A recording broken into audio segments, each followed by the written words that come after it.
Hey, everybody. Welcome to Tavern Talk. Hi. Hey, The usual crew's here with us tonight. We got Renee, Pete, and Russ, and I'm Chris. I'm the DM of the Tavern Knights show. Russ and I are on Nerds with Alcohol. Renee, Pete, and Russ are all players in the Tavern Knights show as well. that's right. Nerds with Alcohol every Tuesday night at 8 o'clock, right here On Twitch. on Twitch. We'll start off with an ad. Nerds. All right, so this is a problem when it gets warmer in the house. Oh, Coasters start sticking to the glasses. It's particularly bad when it happens to our granite coasters in the basement. Oh. yeah. Yeah, you Yeah. don't realize it. You just reach over because you're watching TV. You reach over, you grab your glass, you pick it up, and you hear clang as the granite coaster falls off onto your coffee table. Yeah, well, we broke the one. Yeah, we did. We broke. You one. broke a granite. You broke a granite. Well, it's fucking actually marble, but yeah, Marble. Oh, Even marble. so, Sorry. marble. yeah. You broke a marble coaster. Yeah. It split Yeah, right down the middle. Yeah, it hit just right, and it just right in And half. Sucks. thank you for checking the audio there. I'm guessing. Yeah, that was no Renee. problem. I could hear that coming through on the. Well, first, before we get into any of this stuff, I believe congratulations are in order. Chris is now officially a granddaddy. And, Dajo. What's that? Dajo. That's what I'm going. Dajo. with. I am Dajo. Yeah. And Dajo? and Renee, very Renee is going to be way Mamo. too soon. You are a grandmama. Yep. Mamo. Mamo. Your daughter adopted a little girl, and she's adorable. Yeah. That's really Yeah, and they've had her since she was born. And Yeah, they've had her since August. Yeah, since August, and they finally they went to court, and the judge approved their petition for adoption, and they don't have the official documentation yet, but the lawyer said basically it's just paperwork now. That's basically the baby of a friend. Yes. Like somebody, your daughter's friend, that basically Yep. just like decided to not do Yeah, this. she couldn't. She did the right thing. I mean, she said I can't take care of it. So, and Veronica said I want a child, and They've been trying for years. they've been trying for. That's a couple right. I years, remember so. you were mentioning that. Yeah. I'm still It's calling wonderful. it. She's going to get actually pregnant in September. Hey, you know what? That What? happens. Why September? My sister's It's not first, just my guess. yeah, my sister's first husband. Well, she's getting remarried soon, but my sister's first husband, man, he was adopted, and then like 2 years later, his parents, because they didn't think they could have children, they had been trying. They adopted Chip, and like 2 years later, got pregnant. Like 4 years later, pregnant again. So like it took the pressure off. Mhm. You know, and I think, and we're talking, this guy's my age, so I mean, we're talking, 40 years ago, 45 years ago. There's a lot more technology now and whatnot. I mean, I don't even know exactly what the circumstances were. Yeah. But. Well, thank you very much. Yes, thank you. Kenna Lee is a beautiful baby girl, and I She's- can't wait to actually meet her because I she's haven't a been little- able to because of She's a COVID. chunky little cutie, man. She just want to. Yeah, she's a little chunker. Yeah, I want those little cheeks. Just grab those little cheeks, and yeah, I'm not one of those guys though that like pinches the cheeks like that. So No, but she definitely is a little chunker. yeah, she's a baby. She's a baby. Yeah. So babies are. Yep.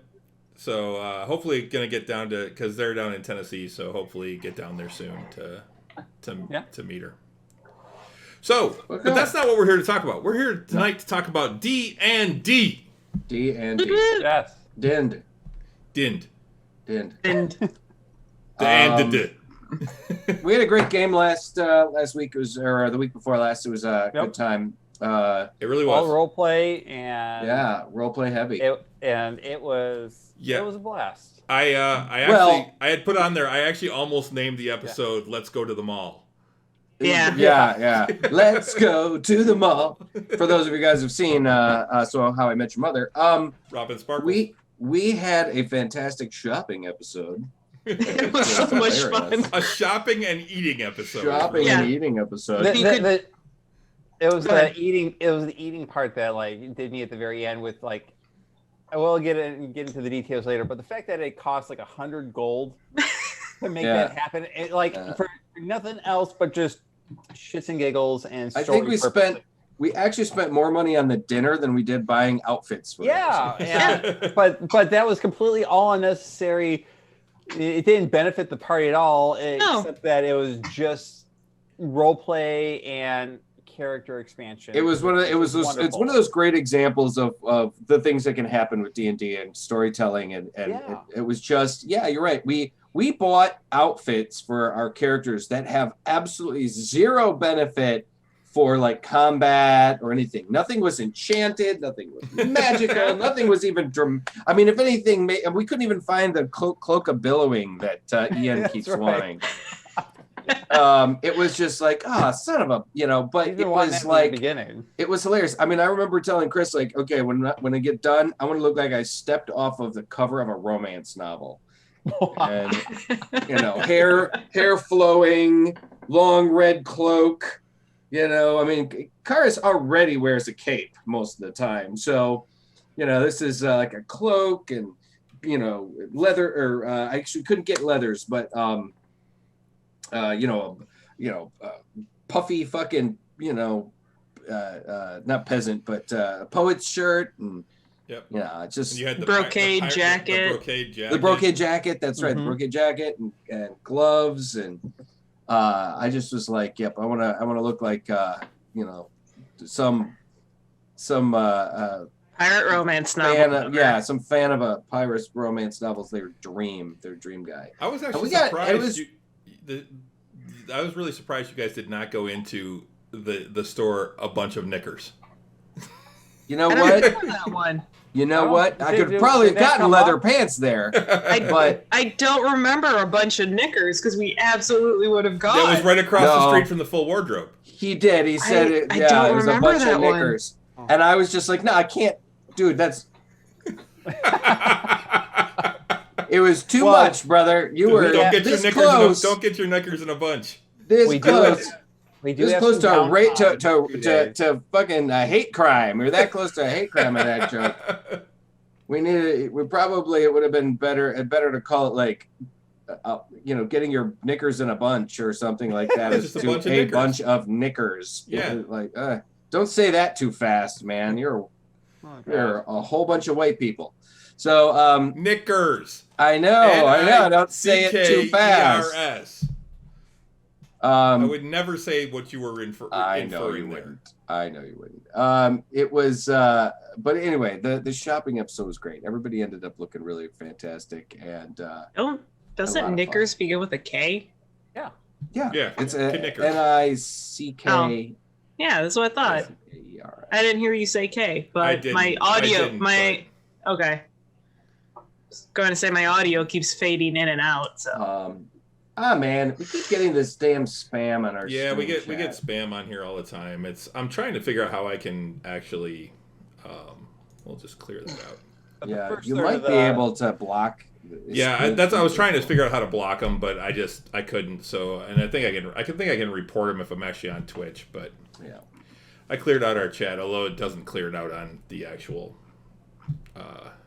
chat window, unfortunately. Yeah. But anyway, so Euchariah got a fancy outfit, and he was the most difficult apparently when we walked into the menswear store. Well, I actually just purchased a completely new outfit altogether. Yeah. Right. And then they trashed your old stuff. So that's all you got to wear. So and that's kind of the... You're at least matched now. That was actually kind of like what I was excited about, the fact that we were doing this.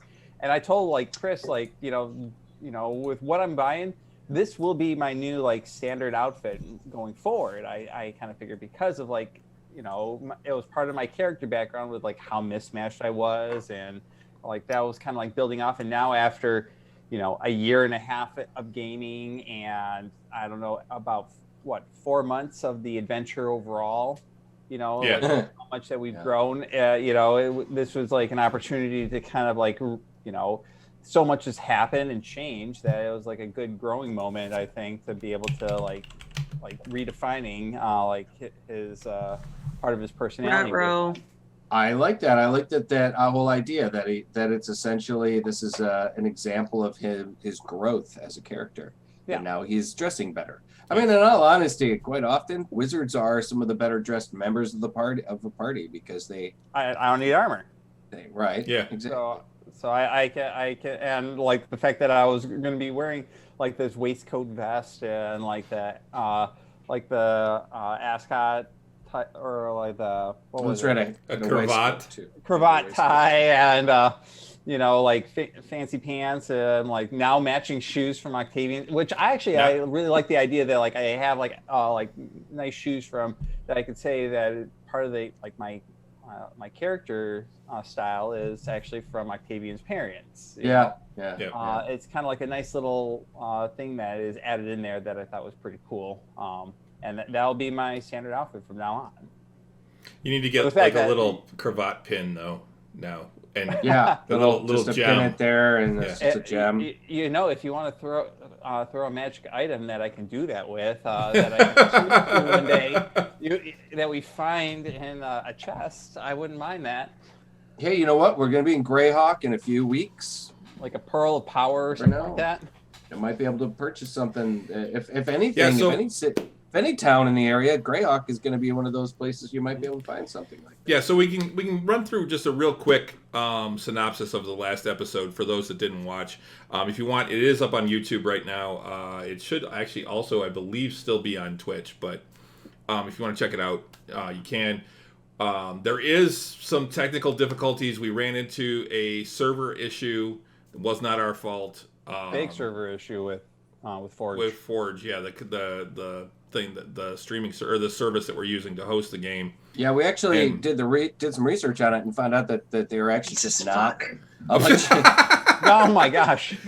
Forge doesn't have enough resources apparently, and they're not able to on Friday nights when so many people are gaming, they're using up their resources a lot. Yeah, they would normally they said at a peak time they would have 2 servers running, and they hit 15 servers that night, which was the max that they had set up that they could use. So they basically it caused everyone to pretty much crash. And they said also because it caused so much lag, everyone was reloading at once, which then crashed the entire system. Oh gosh. So that's what happened. So we were down for about 15, 20 minutes in the middle of the show. Sounds like somebody needs to pick up a couple more servers. Yeah, no kidding. And basically the guy that runs it pretty much said that it's his fault. He didn't anticipate his own possibility of success. His own success? Yeah. I know. You gotta appreciate that. You know, I mean, I had no idea this was going to be as big as it is. Honestly, sometimes that happens. I've heard that happens a lot with like Kickstarters and that they become so popular and they didn't anticipate that it's going to be that much, and they ask for like maybe $70,000 and they end up with like $7 million, and or even then some they of the can't ones deliver. Even some of the smaller ones that are asking for $5,000 or $10,000 and get 50 to 100. I mean, they're getting 10 times what they asked for, and they're like, "Oh, we weren't anticipating this." I mean, that's what happened to Stone Clover. Yeah, they asked for $2,000 to buy a new van, and they wound up with like 10.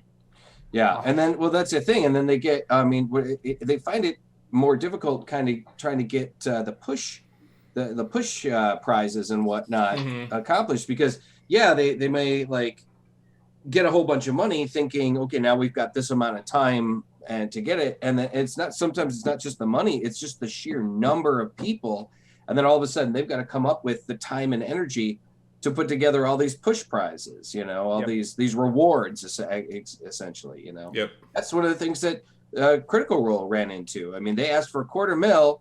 They got, 15 million when they were done or something like that? I think it was close to that, yeah. It was like the highest entertainment Kickstarter ever. Yep. It knocked out Mystery Science Theater 3000. Yep. Which what's his name from Mystery Science Theater came on to their celebration show and handed them the belt. Right. Yeah. Yeah, it was pretty great. And with the understanding that they have to do the same thing when someone eventually breaks their record. They would do 11.4 million. Yeah. What's that? 11.4 million. 11.4. That's what it was. And it was because and that's the thing. All of a sudden now they had to put a bunch of money into all the rewards and stuff that were which they're just still working on getting sent out. Right, exactly. Because COVID has fucked them with COVID fucked them pretty hard. It delayed production. It delayed a lot of this stuff, but apparently they're still moving forward. They're still working on it. I mean, Amazon did approve them for 2 seasons, first and second season. So what I think is kind of cool too is that each of them has different roles. Like Matt is in charge of Critical Role. Mm-hmm. Travis is in charge of the animation. Yeah, with Sam helping. Sam he's the CEO, I think. Yeah, he's the CEO of the animation portion. Mm-hmm. And Laura's in charge of all the merch. Mm-hmm. And they've really taken on each of them does something different. I think Liam and Tellison both deal with like the publishing arm for like the comic books and the books and stuff like that. But yeah, I mean, honestly, Matt's got enough on his plate just putting the game together. Well, I mean, his job is to come up with the stuff, the story and stuff. Marisha's the overall producer. She's the one she's the glue that holds everything together. Right. Because that's what she did. That's what she did at Geek and Sundry. She was a product or a content producer. Right, and Ashley is running the charitable organization. Yep. Yeah. So yeah, it's.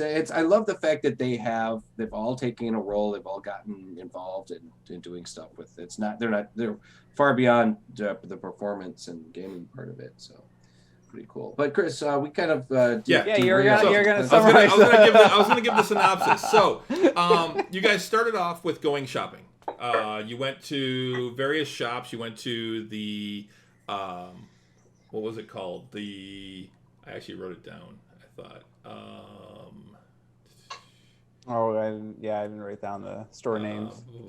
Where is it? The Growing Cloak and the Full Wardrobe were the 2 places that you went. For fuck's sake. Trevor just will not. Hey, Mom, how's it going? What are you doing? He's a puppy. He just turned 1. Oh. Got his stick. He's very happy. He's got his stick. He's very happy. So you went and you got all your stuff that you wanted to get. You had to buy off the rack. You couldn't because you didn't have time. Luckily, they just happened to have everything that you guys needed. If not perfect, but at least somewhat perfect. Yeah, they even offered to like make adjustments, but we were like, we gotta go. We're going to dinner. Yeah. So then you made your way back to the Wandering Souls, Octavian's parents' shop. Yep. Cobbler shop. And you met up with them to then escort them to the Singing Siren for dinner. When you got there, you realized that you might have needed to stop by earlier in the day and make reservations, but hadn't thought of that. Right. So Lauka fixed things by casting suggestion on the maitre d'. That was awesome too. And getting you guys a really nice table, actually, close to the entertainment. Totally in her element. Yeah, totally. She like between the clothing and the shopping and at the fancy restaurant, she really came out and took control of leading the party on where we're going with everything in this episode, which was really cool. Yeah. Usually Lauka is in the background and filing her nails. Yeah. Very passive and more in line with being bored, with the combat that is going on around her. And then she's like, all right, I guess I'll cast Fireball over here. Yeah, exactly. I was just going to say, oh, wait, you guys need a Fireball? Oh, okay. Oh, yeah. You know. But that's her character. But now she was really excited and very in her element. Yep. So you go to this fancy restaurant. You as was noted earlier, you spend about 100 gold on dinner for 8 people. But you had really not that bad. You had lobster and crab and venison and shark steak. And the thing that I loved most about the just role playing dinner is you could very, very clearly tell what we all miss in our actual lives right now. Yeah, for real. Do they have this? For real. Do they have this? Yeah. Like going out and getting crab legs. Oh man. Yeah. I can go for some crab legs right now. Fuck yeah, crab legs. Which is funny because, like, you know, in all honesty, like a normal meal at, like, you know, your average tavern is maybe going to cost what, Chris? Maybe a silver, maybe a couple of copper, depending on what you're getting. Yeah. Quality and depending on what you get. So yeah, most of the time we're not spending even as much as a full gold piece on a dinner. We on the average spent roughly 10 gold a piece on our dinner. Now, that included drinks and stuff like that too. Which still, even so, that's enough money that some people spend, you know, on an entire month or more. Lauka has spent that much, 10 gold on bottles of wine multiple times. Yeah. I know. I just was trying to like kind of put it in perspective. We spent a lot of fucking money. Yeah, and it was just for roleplay purposes. Yeah. Just for fun, which I thought that was pretty, like, you know, it's like we could use that 100 gold somewhere. I'm certain of it. But it was a very like strong emotional like time for Octavian and his growth. I felt like I wish that Rich could be here with us today because he was really like having some really great moments in there too. He really was. It was. Oh, when he cast tongues on his mom. Oh my gosh! I mean, like so that she could understand the song that was in Elven. In the feels, right? Mm-hmm. Yeah. Yeah. And unfortunately, Chris, were you able to figure out the audio issue, or was it just like you on? It was. I forgot to click. So we didn't have any of our audio for the second part yet. For the dinner, pretty much. You can't see it because it's going to be all washed out. But this is my little cheat sheet for like my hotkeys for changing scenes and stuff like that while we're playing. And I now have one that says check audio, and it's underlined multiple times that will be sitting right here to make sure that I check the audio every time we come back from break. Well, that's probably a good idea. If anyone is watching or listening, they may not know like what occurred during dinner time. Yes. Yeah. So like at one point, there was a singer that was Elven that was singing a very beautiful song in Elvish, and Octavian was, you know, talking to his mom and was trying, like, saying like how he's progressed and like how he has grown as a person, as a cleric, and his abilities. Yep. And they were listening to it, and they knew that they couldn't understand. He just cast at tongues, just like saying like, he just putting that hand on her shoulder and like, here's something that I can do. And then all of a sudden she's able to listen to it, and you role played that beautifully. And that interaction, it just really like got down to everyone, and like how like intimate that moment was, and like for him as a character and overall, I thought it was really great. It was really great. Bravo, hats off to you, Chris. That was a really well done moment there. And I give credit to Rich for thinking of it on the fly, doing something absolutely like that. Yeah, absolutely. Great role play on his part, casting something like tongues out, like usually that, and that's a very unique way of casting a spell, like the suggestion to be able to get in here. You know, usually tongues we're trying to listen in, and like there's something going on that would benefit the party, not like something just role play for character growth. Yep. And that's one of the things that I have to give all of you guys credit for, is a lot of the stuff that you've done just for the sake of role play. The role play in this campaign has been fantastic. I really think. One of my favorite moments in the entire campaign was when we finally got out of, was it Wave Echo Cave? No, Stone Tooth. Yeah. And we had the light rain, and I mean, Klimbram and Phelan just sat and had a smoke. That's all they did.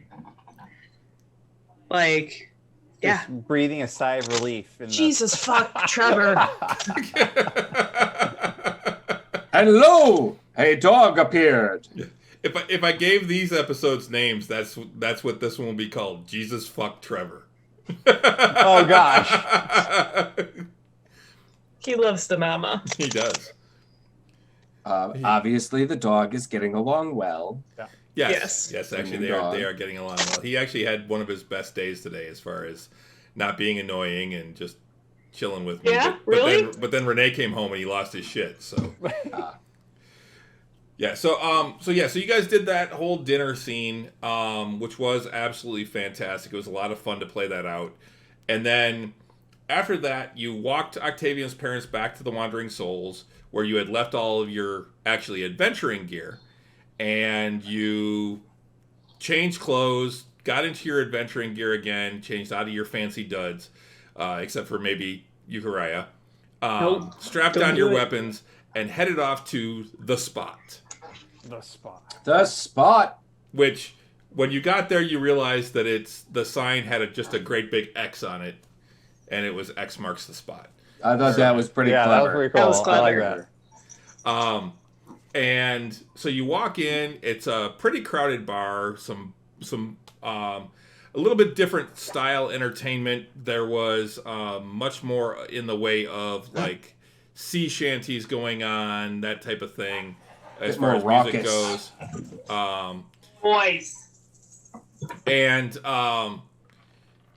you kind of split up when you got inside. Octavian and Eucharia went over to start playing some cards. They grabbed a table, started playing cards. Phelan kind of wandered off to the middle, and then Marikaris and Klimbram went over to one side of the bar, where they wound up asking the bartender about signing on with a ship, and were approached by a dwarf in like full naval regalia, who offered to take them as far as Hardby. Right. Not to Greyhawk itself, because his ship won't go up the river. But he offered to take them to Hardby, which is only a few days travel to Greyhawk from there, and it would be 10 gold, and then help if they ran into any issues on the sea. Now, let's go back a little bit just for a second. I want to rewind a little bit. Yeah, because we have to remind. Because I asked the bartender, Karis asked the bartender. Yes. Yeah, it's like, oh, do you happen to know of any captains that might be might be looking for crew to, and I'm sort of like, I'm leaning forward, I'm talking to the bartender, it's just, do you happen to know anyone? I was like, and I passed him a couple silver. No. He's like, Chris was saying that I don't think so. I'm not sure. Yeah, that was he was like hinting to you like, yeah, exactly. Where's this? I'm like, all right. So I passed him a couple of silver, and whatever. How's this for your memory there? And then he's like, yeah, give me a second here. Hey, does anybody need any crew? I'm like, you mother. Which was just hilarious. It just kind of came out of nowhere. Like, that was great. Just yelling it out like that. That took us all by surprise, I think, Chris. And I thought that was really cool.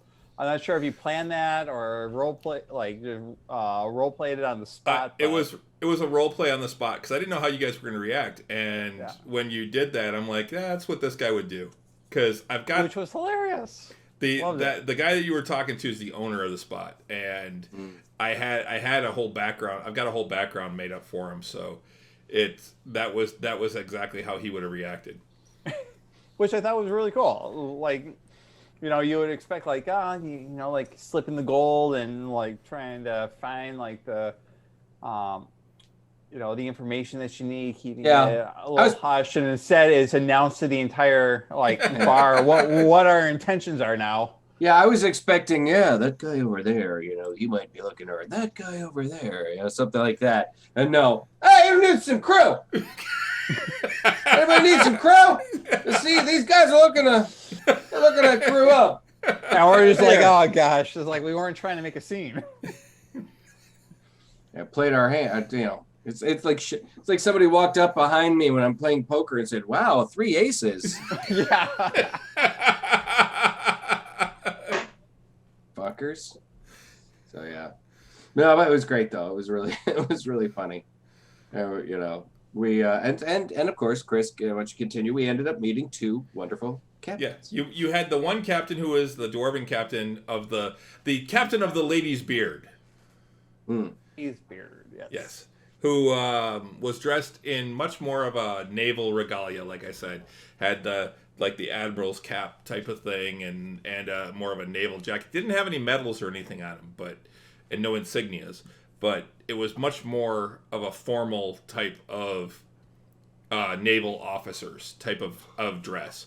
And then he offered to take you as far as Hardby for 10 gold and any help. So how far would have that taken us, like Hardby? Like Hardby is about 2 days south of Greyhawk. By boat or by foot? By foot. You could probably make it in a day. If you take, because there are like river barges that will head up the river, and you could probably get on with one of those and make it in a day or so. Okay. But so you're talking with him, and then all of a sudden a halfling walks over in like a tri-point hat, and I forget, is that what it's called? What's those hats called? Tricorn. Yeah, the tricorn hat, and big like long leather jacket, very kind of piratey look to him, dreadlocks, big sideburn, mutton chops. And he comes up and basically tells the dwarf to shove it and says that he'll take you all the way to Greyhawk just for your help if they run into any issues on the seas. Right. And he was very, like you had said, he was very piratical, very kind of piratish, if that's the correct term. He was over at the one end of the bar, and then as he left to go talk to you guys, Phelan kind of moved in because there was also a female tiefling over there. Yes, a lovely tiefling. Who Phelan started chatting up and found out that she's actually the shipmaster of the halfling ship, the Short Haul. Mm-hmm. Which, Chris, I have to give you a lot of credit that, like, quite often, you know, like often in this game, we have to watch you and Ian flirt with each other, and you're like caressing his beard. Oh, you're giving dude. a lot of detail about it. But it's like, yeah, you two are just flirting with each other, like right here, like in front. Your wife is right there. There are definitely times. There's no shame. I'm like, do you guys need to get a room or? There's no shame in this game. No shame. Hey man, you're role playing well. Yep. I know. Take yourself out and that's the thing. I am comfortable enough in my masculinity. Of course. That I can flirt with Ian as a female character all night long, just as a role playing experiment. Like, he's a pretty man. He's a That's what I'm saying. It's just very entertaining and very satisfying to watch. Like that interaction, because it's very believable. It's like good acting and good chemistry between like all of us. I feel when it comes to that, there's like it's very fluid, and I think, but a lot of times that's where like Phelan's like one of his character flaws is that he sees the pretty girl and and that's the thing. All logic goes out the door. She's like, I think you should really come on our ship, and he's like, guys, this is the ship. Guys, this is it. This one here. That's what I'm saying. All reasoning is out the window at that point. It doesn't matter. He just goes with it just because. It's really funny. Well, then I believe Mara Karras was over there talking with her too at one point, wasn't he? And yeah, she was like, yes, you definitely need to come onto our ship. This could be just a wonderful trip. Yeah, I know. It was crazy. I'm like, oh, that girl's gonna be trouble, and that's not just because of the horns. I think you need to make the tiefling character. I think you had the other two you made, Chris. I think you're gonna have to make the tiefling at some point too. What do you mean? Didn't you make the You made the 2 captains. Oh, yeah, I haven't actually created her yet. I've got her in my head. I know what she is, and I know all that, but I haven't actually created her yet. That's actually one of the things that's on my list for this week. And then we should print her so I can paint her. Well, I mean, we could easily find a fig for her because I know there's a lot of tieflings out there. Yeah, there are female tieflings of her ilk, so she's a specialist kind of character, though. How do you mean? Well, I mean, what her class is and what she can do. It's okay. You'll find out more as you're on the ship, I'm sure. Okay. You guys are going to find out a lot more about various characters on this ship. Well, she referred to herself as what? What was it? She's the shipmaster. The shipmaster, right. My guess is that she probably is a mage class that utilizes spellcraft to keep the ship up. Well, like keep up. You guys don't really know that much about sailing, so you wouldn't necessarily know what the shipmaster's role is. Right. Yeah, I think Octavian would be the only one that might have any kind of indication on what those type of roles would be. I don't think any of it. And her name was Callista. Callista, yes.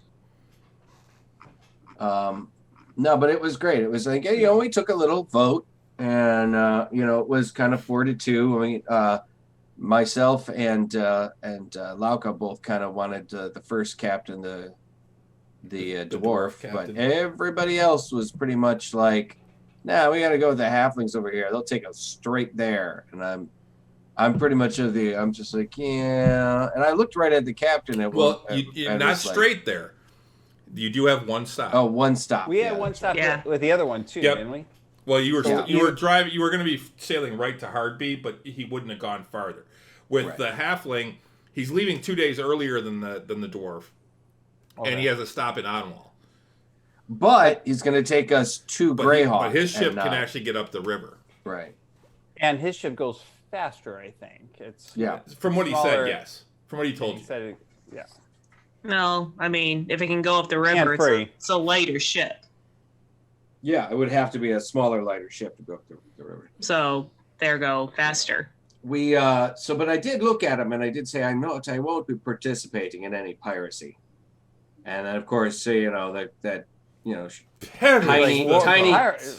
Captain Jack there is all like, oh, who, us? Pirates? No. So I'm just kind of like, well, we'll see. We're in Marikaris is going to be in some compromising positions, I think, at some point. At least he's not lawful. That tiefling, certainly. Hey! Bazinga!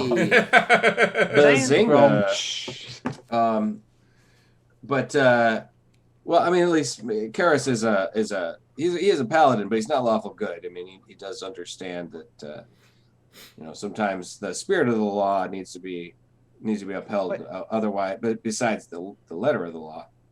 And did we actually discuss, like, we kind of talked about it a little bit? Are we like all like chaotic good and for the most part?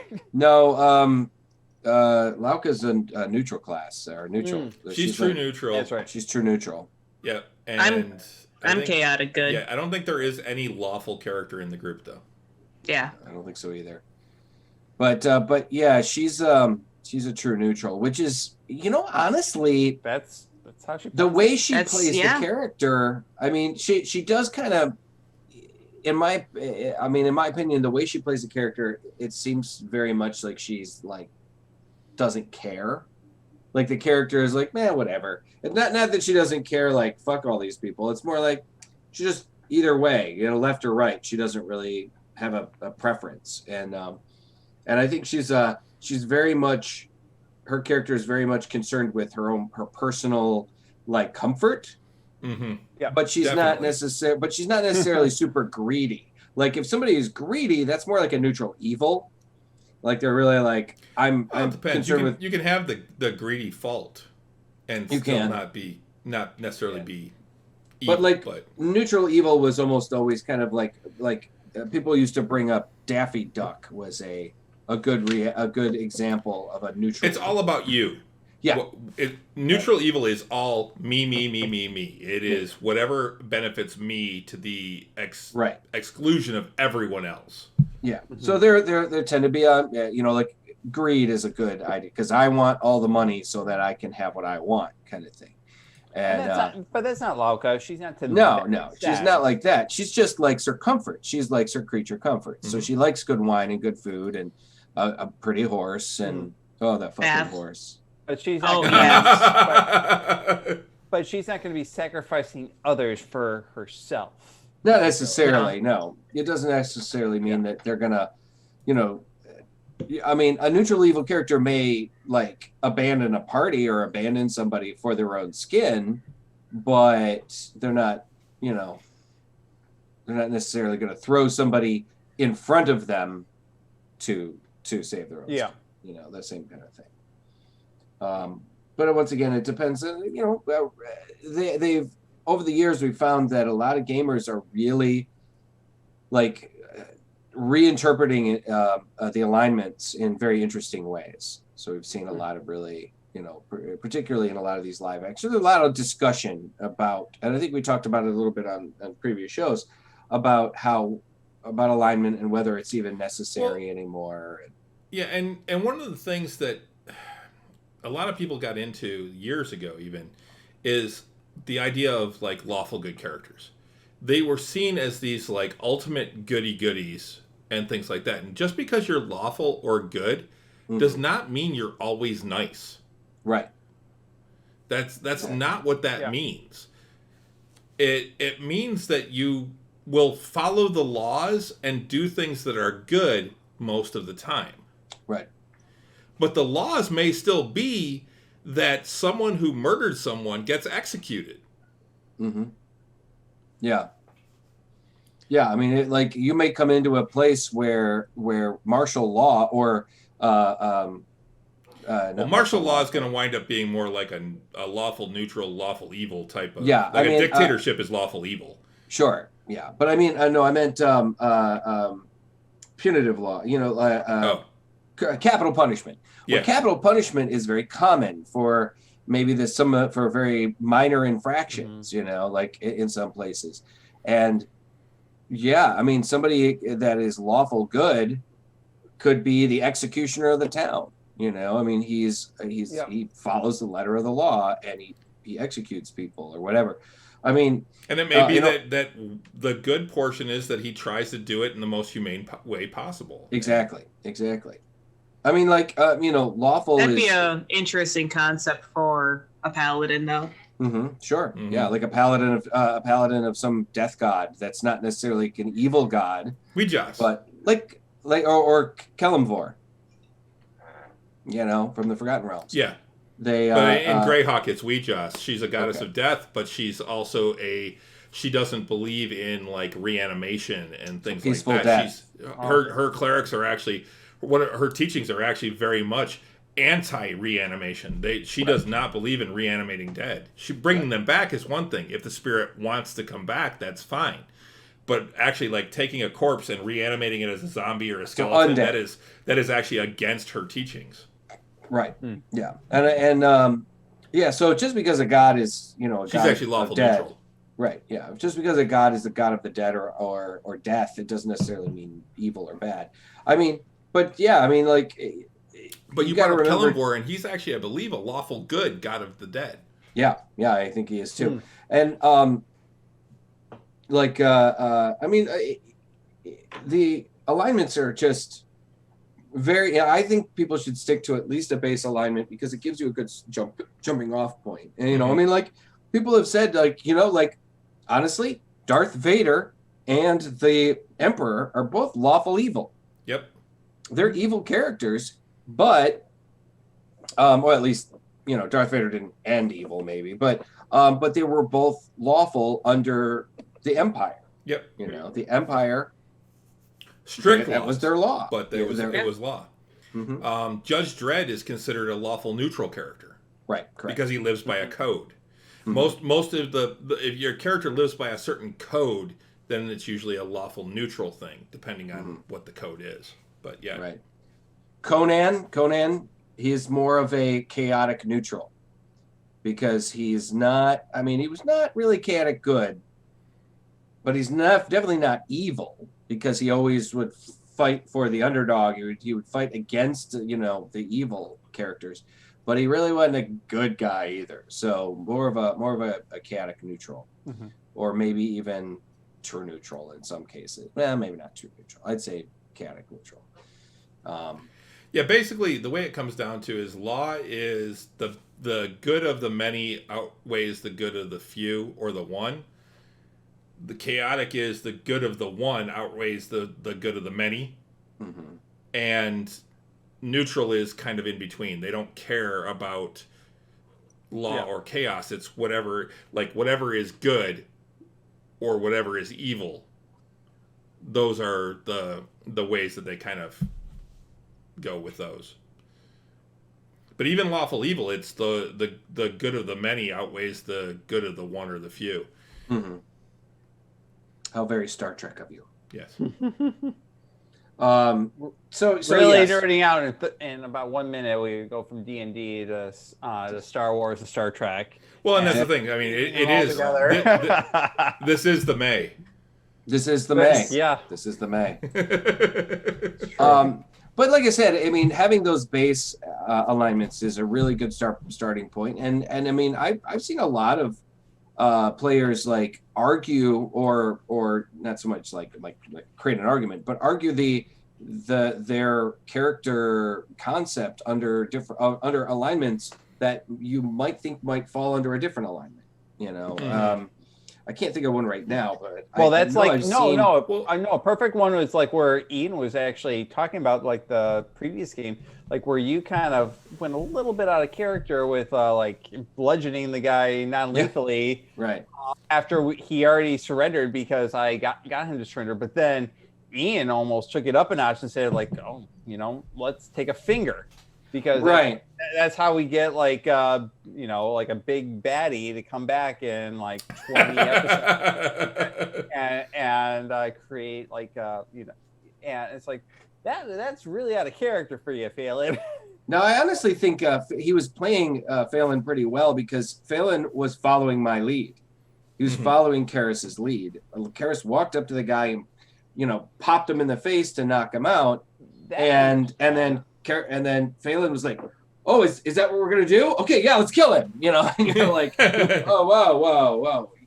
We have to remember that Phelan is not the sharpest knife in the drawer, so we have to, we gotta take that into account." And I think honestly, Ian plays that character very well. He's doing a really good job.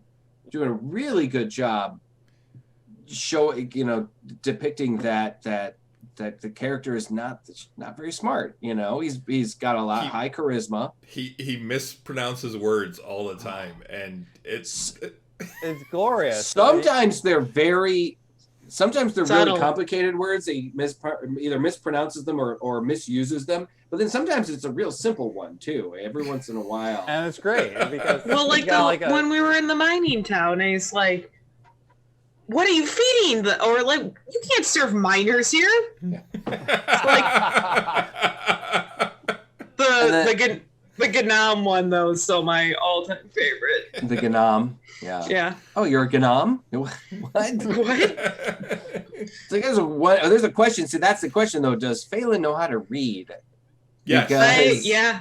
Because that's something you'd think if you see it in when you're spelling it or something. So, but no, it's funny. I thought that was I thought that was a little out of character, like saying like, "Oh, let's take a finger so that way we can really like make him remember us." Yeah. And I was like, yeah. That's definitely much more. Torture is much more along the evil vein. The evil lines. That's why I thought it was a little bit out of character. Like, which I get, like, characters can change alignments, but it's like more of a slower progression, like over time. Yeah. That just seemed like kind of a drastic jump out of nowhere. In the other campaign, in the campaign that I play in, where I'm playing a cleric, a Minotaur cleric, I actually created my character as neutral good. And the way I was playing him over several sessions, and actually over like the course of a year, I was starting to realize that I'm not playing him neutral good. I'm playing him much more lawful good. And I actually talked to the guy that runs it, and I said, hey, I've realized that I'm playing him much more lawful good. Would it be okay if I switch his alignment? And he actually keeps track of what we're doing as far as alignment goes. Well, you're supposed to in Dragonlance. Yeah. And he's like, I was actually going to talk to you about that anyway, because I've noticed the same thing. So yeah, if you want to change it, go right ahead, because you have been playing him much more lawful good. And what the big joke in the group is that I'm a better paladin than the paladin. Who has he has this like intelligent sword that wants to kill demons and all this stuff. And the big joke is that Acarus actually wants to be with me and not with the paladin, because That's funny. I'm more likely to actually fulfill his purpose of killing demons. It's funny. It's interesting too to know you're not really how keeping track of that though, right? I am to an extent, but I mean, you guys really haven't been outside of your norms.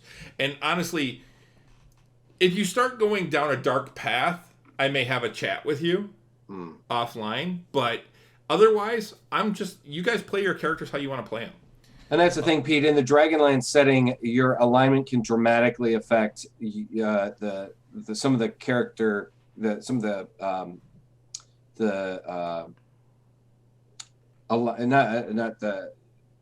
character abilities, but more your abilities for your class. You know, it can affect your class abilities. Okay. Like not just paladins and clerics, but mages as well.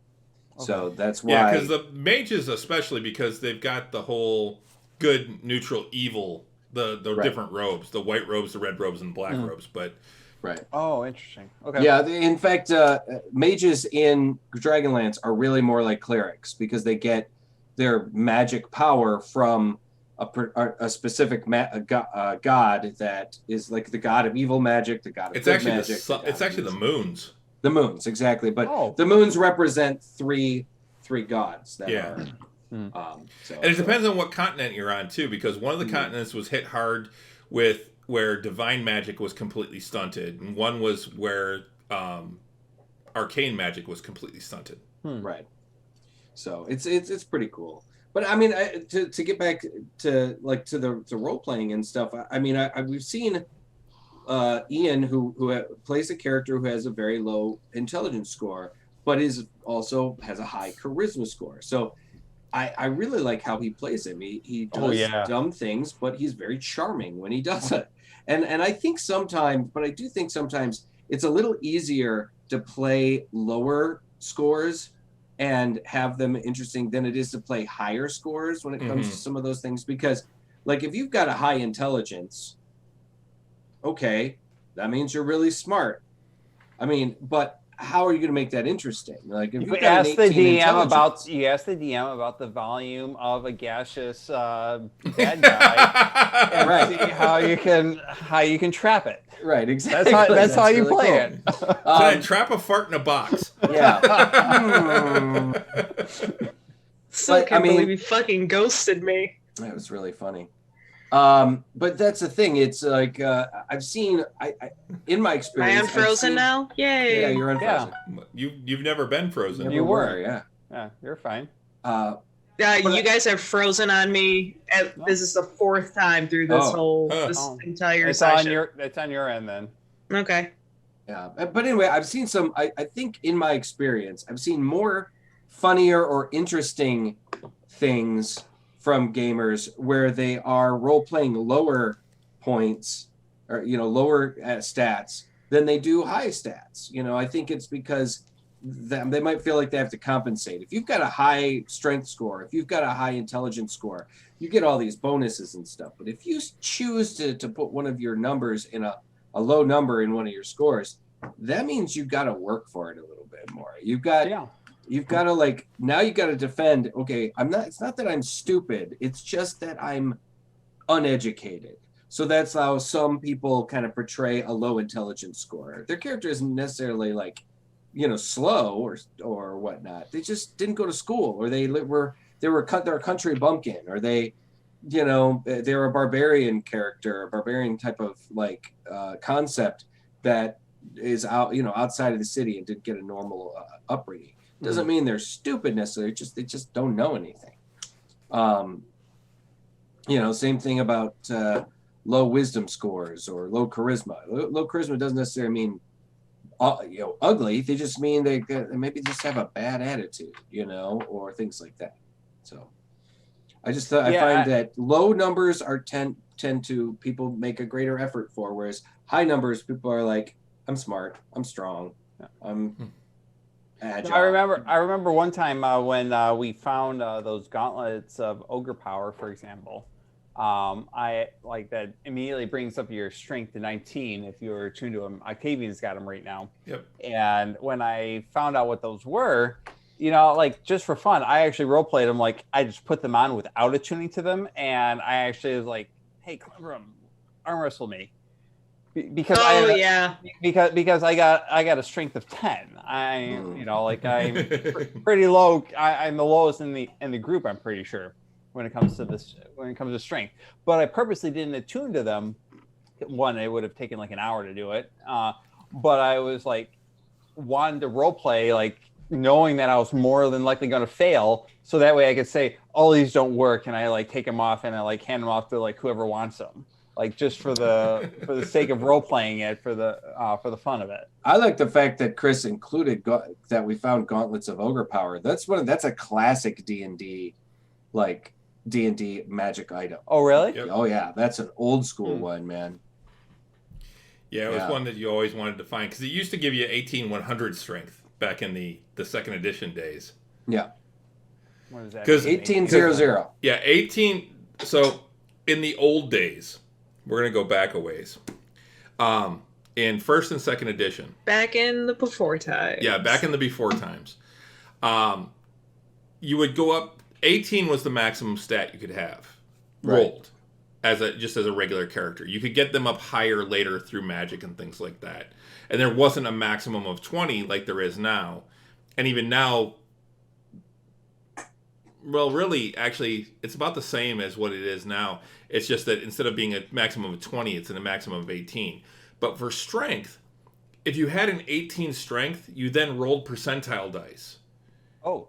Okay. And depending on where you were in the percentile dice, you could go up higher. The highest you could have is an 18-00, so an 18-100 strength. Without magical enhancement. Without magical enhancement. That was considered the pinnacle of any sort of humanoid physicality. Mm-hmm. And so that's what every fighter wanted, was that 18-100 strength, and that's what the Gauntlets of Ogre power would give you. That was considered Ogre strength. I can't remember. What was the bonus, though? Didn't you... It was like +3, +6, because it wasn't the same.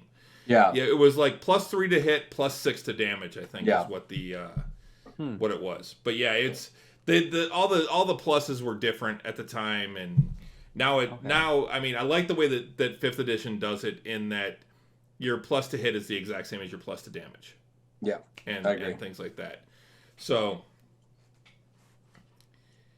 and I like that you can go up to 20 without magical enhancement. And I like that you can still go above 20, because there are creatures that have higher than 20 strength. Like giants have higher than 20 strength, and dragons do. Yeah.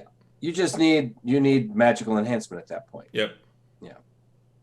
And I like that. I like that it does, And I think it's different per race, isn't it? Like some of the races can go a little bit higher. Nope. No. Everything is a max. Even a Goliath can only have a max of 20. So the player races. Yeah, player races can only have a max of 20 without enhancement. Yep. All right.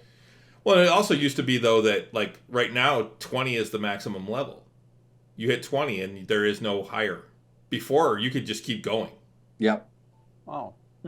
I mean, there were rules. There were special rules for once you broke the 20 level, because at that point you're fucking ridiculously powerful. You're taking on, demigods and archdevils and ancient dragons at that point on your own.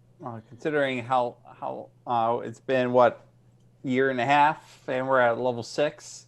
by the time we're at 20, you're talking like 5 more years from now. Well, no, I mean, that's the thing. Right now, you guys are going to move at a certain pace. I've got you guys moving at a certain pace.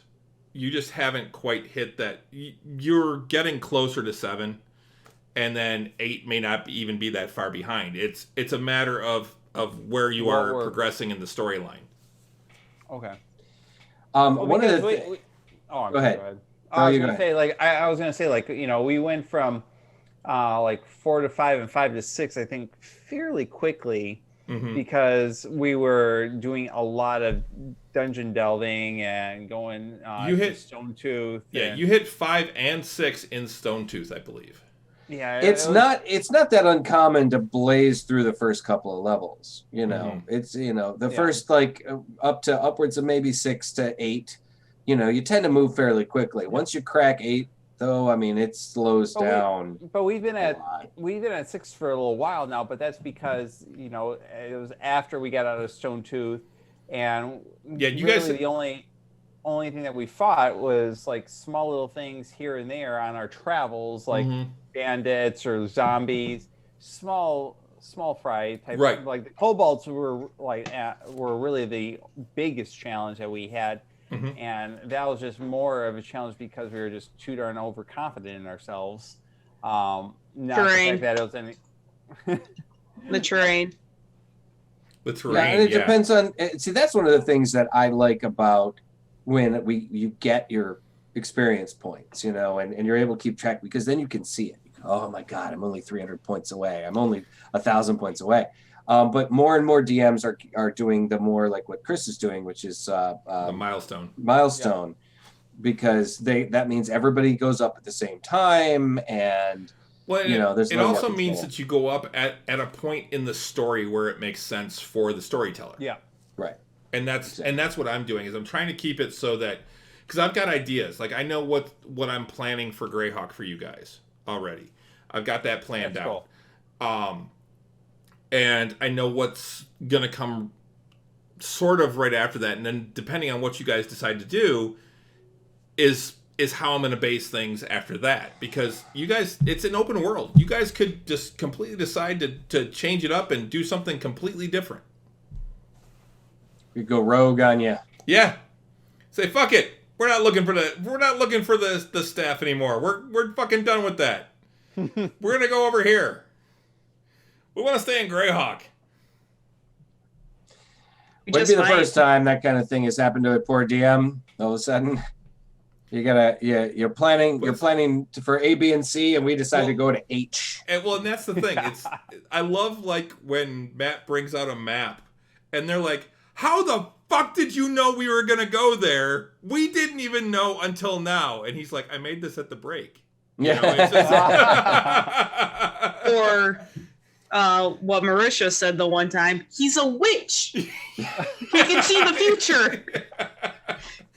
Because he does make maps, all the time. Which, speaking of which, I've been trying to get my printer working, and I had a problem with the filament extruder, and I tried to replace it. I replaced it. Everything looked like it was working. I can see the gears spinning, but it's not pushing the filament through, so I'm not sure what's going on. So right now, I actually haven't been able to print anything, and it's. Do you want me to send me what I haven't actually printed in a while, but send me what you're printing walls, man. Yeah, walls and floors. Send them to me, Chris. I'll start trying them out. If we're, I hit my 2 weeks after my second COVID on shot on Wednesday, so I hit mine tomorrow, which is great. And I got mine. I'm like 2 weeks in after, you're past your 2 weeks after now? I'm way like 2 weeks past the 2 weeks. So I honestly, I think that Renee and Chris are tomorrow.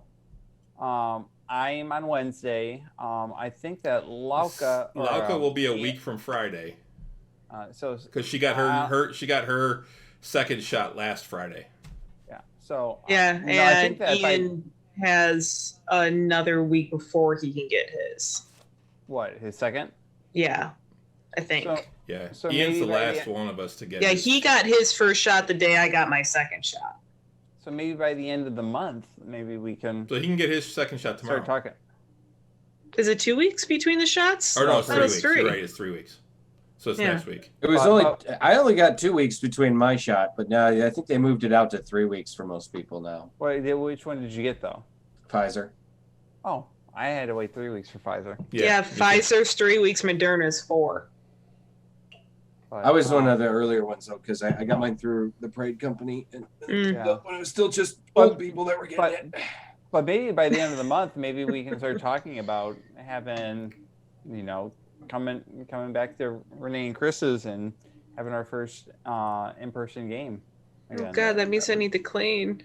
Yeah. So, but Chris, send me what the files and let me try and print. I just haven't had the chance to because I've been so busy to dig into anything. But I'll give it. I'll tell you what. I'll get a zip drive set up and swing it by.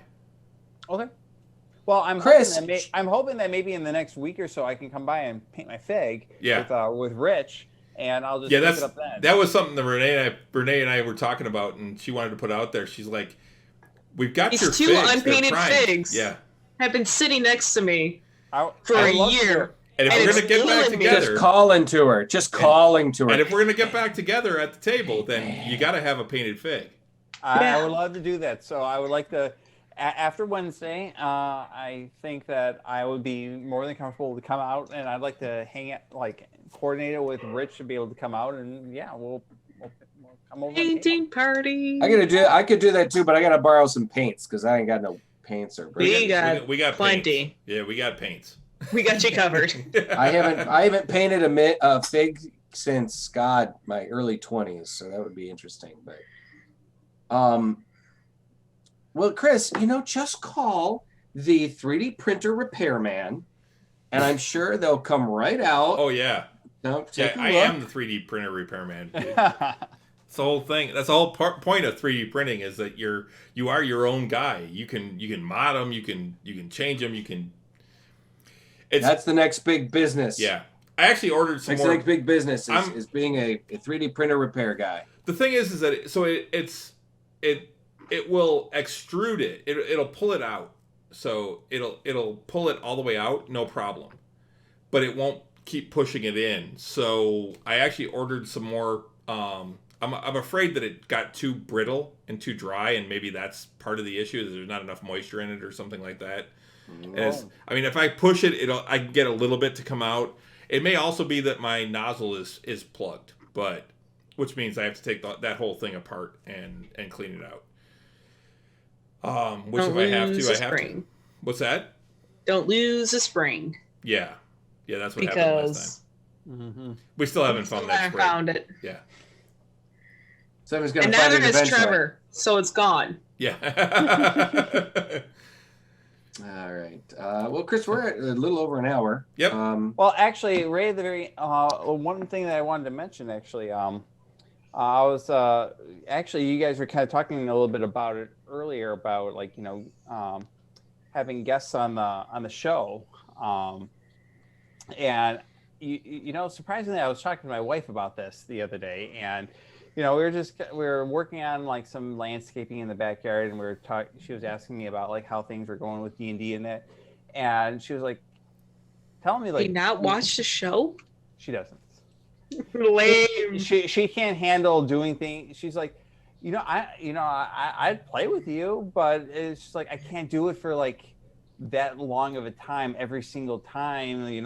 She just can't handle the 3 to 5 hours or something like that, but she said that she'd be interested in doing maybe I'm you could always do come in and do it for one game. We can splurt. Maybe write you in, write you in for a short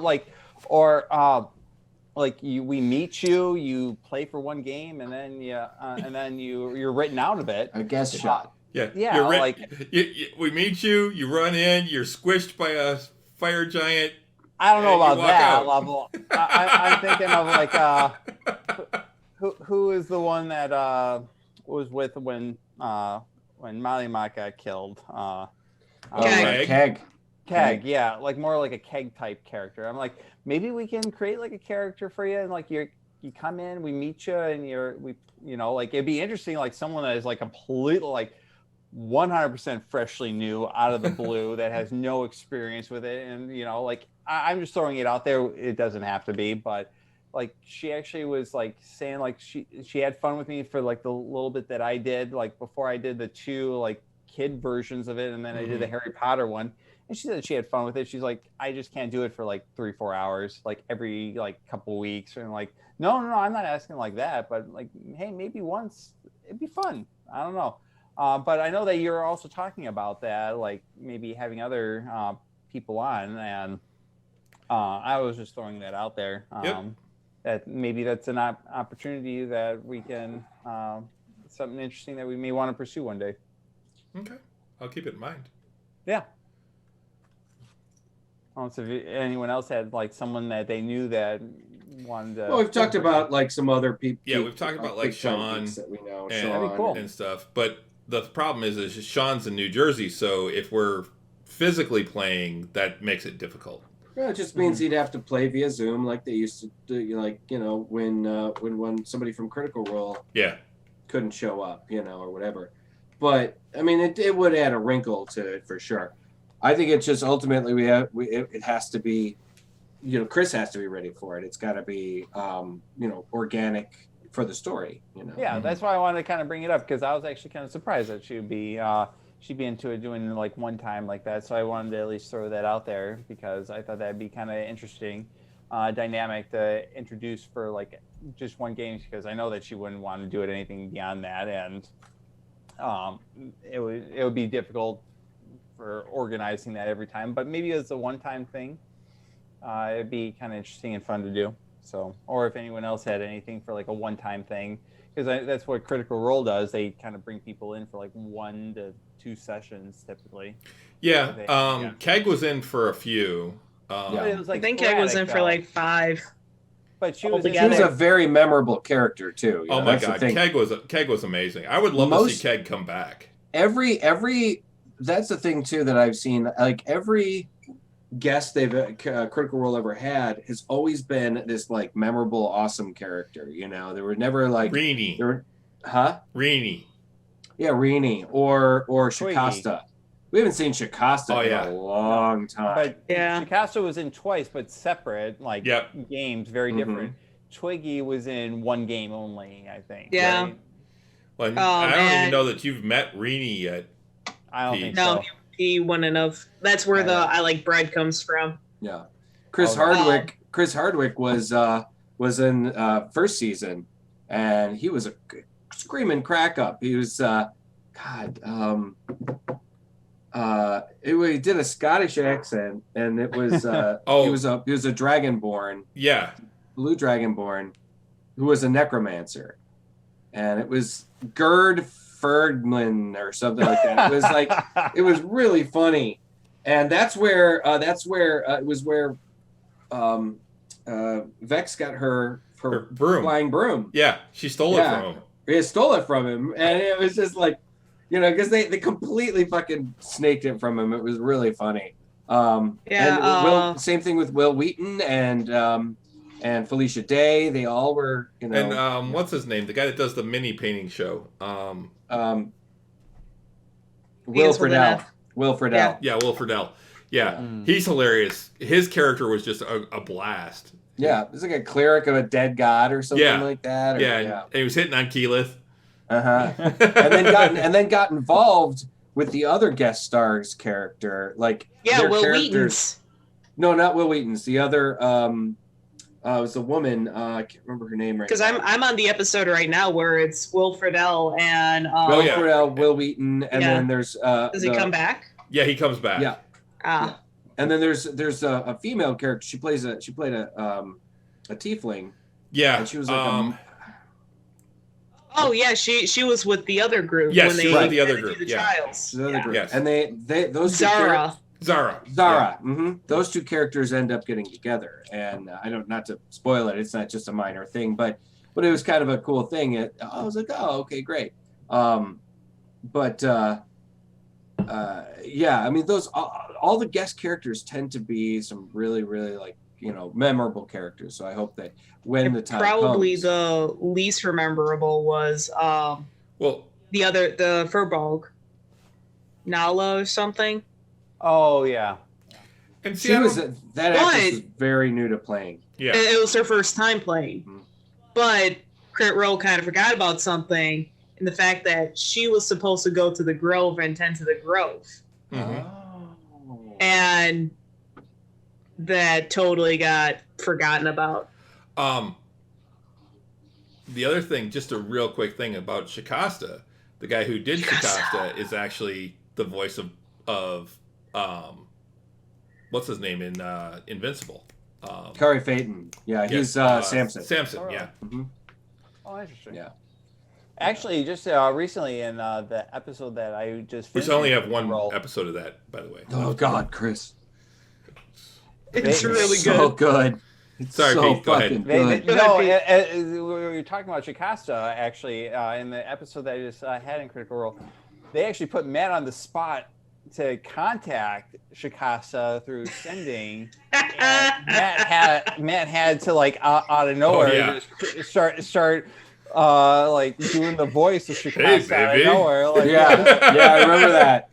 That was awesome because he was like, my apologies to Carrie in this. Yeah, it was like because you could tell that he was not prepared for that, because now it was like saying like, oh, we could always contact Shikasta, and Jester's like, okay, and just does it, and you could tell that Matt had to like come up with it on the spot, like recall like from 50 episodes ago or whatever it was, like what the voice of it was, and he's well. This is one of those things that's like the why, hey baby, yeah.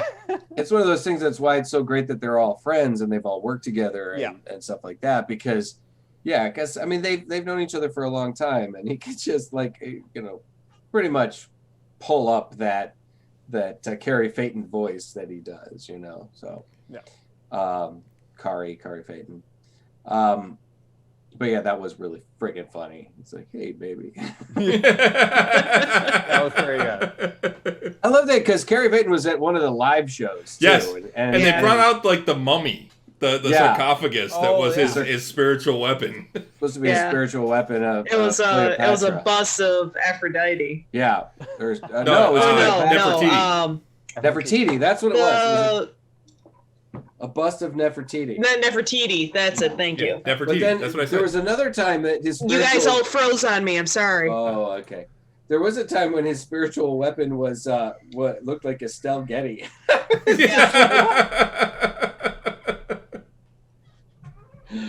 Oh, damn. Some funny shit, man. Oh, man. Well, Chris, we should wrap it up. Looking very forward to Friday. I am looking forward to Friday as well. Exactly. I think we have 2 days of downtime, you mentioned. Yep, you have 2 days of downtime, so you have to figure out if there's anything you want to do in Gryrax during those 2 days. And several of us already have said, a couple of things that we want to do or need to do. So I don't remember what that is. You'll have to remind me. I just want to go to the church. That's right. You and Octavian want to go hit the churches. Yeah. And then also, I'm gonna get my boots. I gotta get those sweet ass thigh-high leather boots that. Those kinky boots. Those kinky boots. That's right. So, fuck me boots. Shoulder boots. That's right. My musketeer boots. So, that was a great time talking, guys. Guys, be sure to check us out. We're doing Nerds with Alcohol every Tuesday at 8:00 right here on Twitch, Drinking Nerds. We put the show up on YouTube a couple days later. Tavern Knights every other Friday night. That's this Friday for our next episode. Tell all your friends about us. Come check us out. Watch us embarrass ourselves. This Friday, May 7th. This Friday, May 7th. And then usually the Monday before our Tavern Knights shows, we have, of course, Tavern Talks with usually the four of us and sometimes one or two other people from the show. So it's and we can be found at all the places you find quality podcasting, ladies and gentlemen. Yeah, just the Nerds with Alcohol show though. The other stuff isn't on there. Yeah. Well, that's right. Yeah, exactly. So the other stuff is either on Twitch or on YouTube. That's it. Correct. I don't know. Thanks a lot for coming out, guys. I appreciate the chat. It was fun as always. I look forward to it every other Monday. Yep. And yeah, so we will talk to you all on Friday, if not before. So Russ and I will be back tomorrow night. Yep. Hang out, talk with us. Talking all kinds of stuff, talking the Nevers and Invincible and we gotta talk Star Wars because it's May the 4th. Gotta talk Star Wars. Exactly. Oh, it's gonna be a big day for you guys tomorrow then. Yeah, exactly.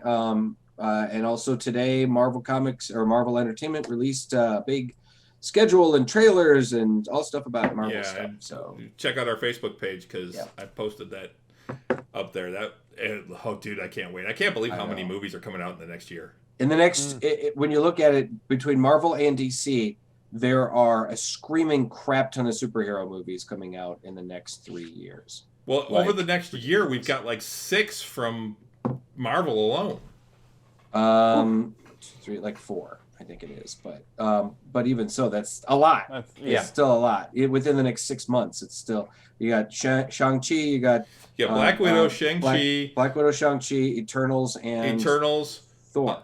Thor, Spider-Man is next January, I think it is. No, right.